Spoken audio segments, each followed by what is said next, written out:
প্রধানমন্ত্রী তিনি ঘরে ঘরে বিদ্যুৎ দিয়েছেন, আর এই বিদ্যুতের সৈনিক হচ্ছে আমরা 40,000 কর্মকর্তা কর্মচারী। এই 40,000 কর্মকর্তা কর্মচারী মাথার ঘাম পায়ের ঘাম কষ্ট করে আমরা মানুষের সেবা দিয়ে যাচ্ছি। রাত নেই দিন নেই, রোদ বৃষ্টি ঝড়, আমরা অনেকগুলো ঝড় দেখেছি, সেই ঝড়গুলো মোকাবেলা করেছি।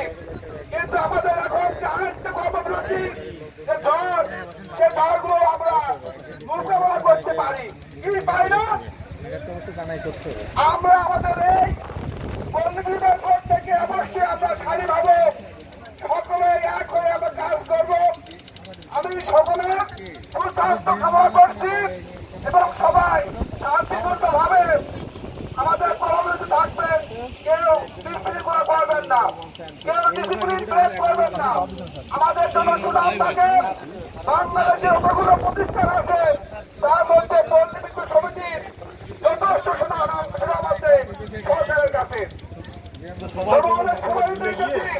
আমরা কর্মবিরতি আসি নাই, যদি আমাদের দায়িত্ব দাবিগুলো আদায় হতো আমরা আজকে সবাই কাজ করতাম। যেহেতু দায়িত্ব দাবিগুলো আদায় হয় নাই তাই আমরা কর্মবিরতি আসি। সমাধান হইলে